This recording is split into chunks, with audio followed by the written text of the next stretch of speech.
Bienvenido Ronnie Kaplan a México. ¿Quién no conoce a Ronnie Kaplan? Creo que lo reconocieron en el video en vivo que hicimos hace ratito. Todo el mundo te conoce porque fuiste vocero de Tzal, del ejército israelí. Y ahora te metiste a una empresa de sitio web, de comunicación, así que sabemos que eres muy versátil. Cuéntanos un poco del país de donde vienes, de Israel. ¿Cómo está Israel hoy en día? Primero que nada, May, es un gusto volver a conversar contigo después de tantos años. Israel está, desde el punto de vista de su economía e innovación, está realmente como en un boom, ¿verdad? Tenemos como tres revoluciones que están sucediendo. La primera revolución es la revolución del Big Data, o sea, de la masa de datos. La segunda revolución es la revolución de la inteligencia artificial y la tercera revolución es la revolución de la conectividad. Esas tres, digamos, revoluciones están ingresando en distintos tipos de tecnología, tecnologías de ciberseguridad, tecnologías de finanzas, tecnologías de educación, tecnologías de agricultura, tecnologías de agua, tecnologías de un montón de temas más, y están realmente transformando a Israel en una de las principales economías de innovación del mundo, y es un gusto estar acá como director ejecutivo de ILAN, de la Israel Latin American Network en Israel, compartiendo acá también los premios Pérez, que tienen mucho que ver con todo esto y con la visión de Shimon Peres, ¿no? Claro, ¿cómo le hizo Israel para poder ser la Startup Nation, para poder hacer que su gente piense en innovar? Yo creo que por sobre todas las cosas fue una necesidad.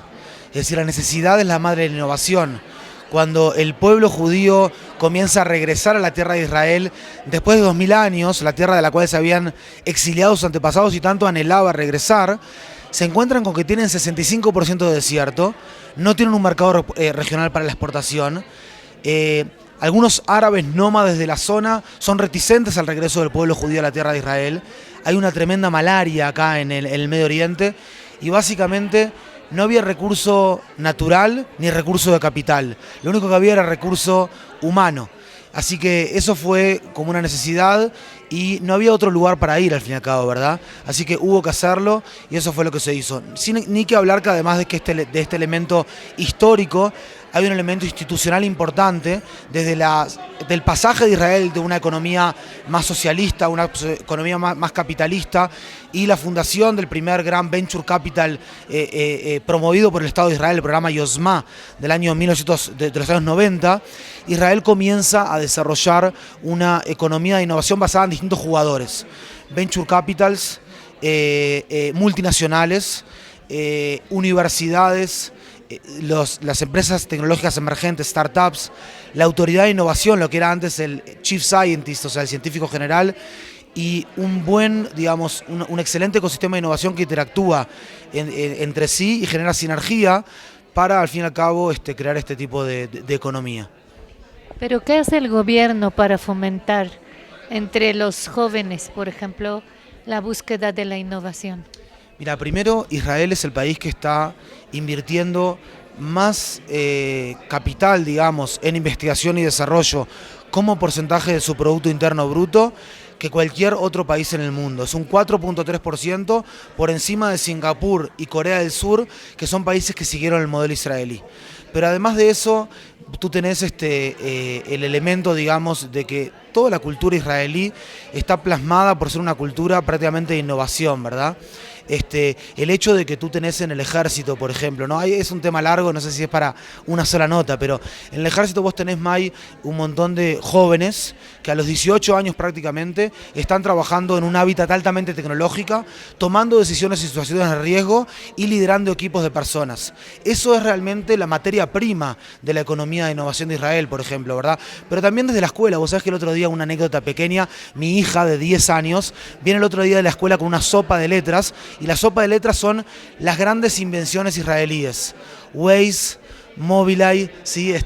Y cada una de las invenciones israelíes en esa sopa de letras. De alguna manera yo creo que digamos, el héroe israelí moderno es aquel que, digamos, la mamá israelí la Idi Yemame ya no quiere más a su hijo doctor, sino que quiere a su hijo innovador, ¿verdad? Es algo que está muy adentro del ADN. Hay más para conversar sobre eso. Ronnie, ¿conociste a Shimon Peres? Tuve la oportunidad cuando estaba en las Fuerzas de Defensa de Israel, serví durante prácticamente 9 años y poco, de acompañarlo varias veces en las recepciones que teníamos el Día de Independencia de Israel en su casa, siendo el presidente. Yo acompañaba allí en uno de mis puestos antes de servir como portavoz de la Fuerza de Defensa de Israel para la prensa hispanoparlante y asiática, estaba como, encargado de las relaciones internacionales con América Latina y con África, y siempre como que lo acompañaba allí a saludar a todo lo que era, digamos, los embajadores y los agregados militares de América Latina, y tenía cierta posibilidad de conversar con él también. Él tenía cierto conocimiento también de mi abuelo en Uruguay, o sea, de la familia, de mi familia materna, y básicamente tuve alguna vez la posibilidad de conversar con él. Él era bastante... Cuéntanos qué te dijo. No, la verdad que siempre tenía así como dichos sumamente pintorescos, ¿no? Por ejemplo, lo único que me arrepiento en mi vida es no haber soñado más en grande. Qué bonito. Y dices que tú eras joven, ¿y cómo era la relación? Sigo siendo joven. Me queda claro, pero eras No, mucho más joven que él. Claro, él era el presidente de Israel y yo era el encargado, digamos, era el encargado de las relaciones internacionales en el ejército con América Latina, digamos, una diferencia abismal, digamos, pero simplemente lo acompañaba a saludar a los, allí, y ahí era donde tenía posibilidad de un poquito de conversar con él. ¿Cómo llegaste a ser el vocero en español del ejército israelí? ¿Cómo fue esta trayectoria? Primero, pues te ves súper joven. ¿A cuántos años? ¿A los cuántos años ya eras vocero? Creo que 28, más o menos 29, pero básicamente me enrolé en el ejército. Israel es uno de los pocos países en el mundo que tiene ejército obligatorio. Hoy en día son 2 años y 8 meses para los hombres y 2 años y 4 meses para las mujeres. Me enrolé, hice el servicio y un día recibí una llamada telefónica del portavoz, digamos, del ejército para las fuerzas, digamos, para la Fuerza de Defensa de Israel, para la prensa en hebreo en Israel, y me ofreció abrir ese puesto para comunicarnos en lengua madre con un continente o un mundo hispanoparlante que tiene prácticamente 600 millones de personas. A veces aculturizar, un poquito tropicalizar la forma de comunicar es importante para un ejército. No siempre es fácil, porque sabemos que no es fácil a veces estar, como quien dice, con uniforme en la prensa latinoamericana, pero fue una experiencia muy interesante para mí. ¿Cómo es ser el abogado de Israel? O sea, ha de ser algo complicado, y en este momento probablemente era más complicado. Básicamente nosotros en la época, digamos, que estábamos allí en la portavocería, nosotros explicábamos mucho táctico lo que estaba sucediendo, ¿verdad? O sea, es una explicación táctica, tenés una relación muy cercana con lo que está sucediendo en el terreno por intermedio del directorio de operaciones, y no tenés, digamos, ningún tipo de, llamémosle, o sea, vos comunicás lo que está pasando en el terreno. Eso es más o menos, ¿verdad? O sea, no es que uno es abogado o qué, sino que uno realmente comunica lo que sucede y lo explica desde un lugar, o sea, también explicando la racionalidad de la actividad operativa. ¿Hubo alguna experiencia dentro de tu trabajo como vocero que te marcó? En general fue una época que me marcó bastante, o sea, pero bueno, seguimos adelante en la vida, como quien dice. Y ahora que también eres vocero, porque tú eres el encargado y dueño de Aurora, ¿cómo ves que hayan cambiado la forma de ver a Israel en el mundo en general y en América Latina en especial?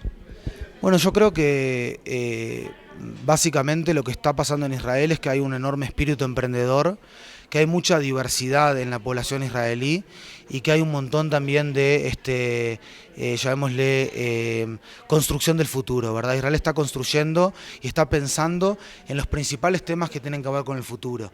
Cómo en un mundo dentro de 15 años más, con 1.500 millones de personas más en el mundo, vamos a repartir comida o vamos a plantar comida, cómo vamos a solucionar conflictos, cómo vamos a dar medicina, digamos.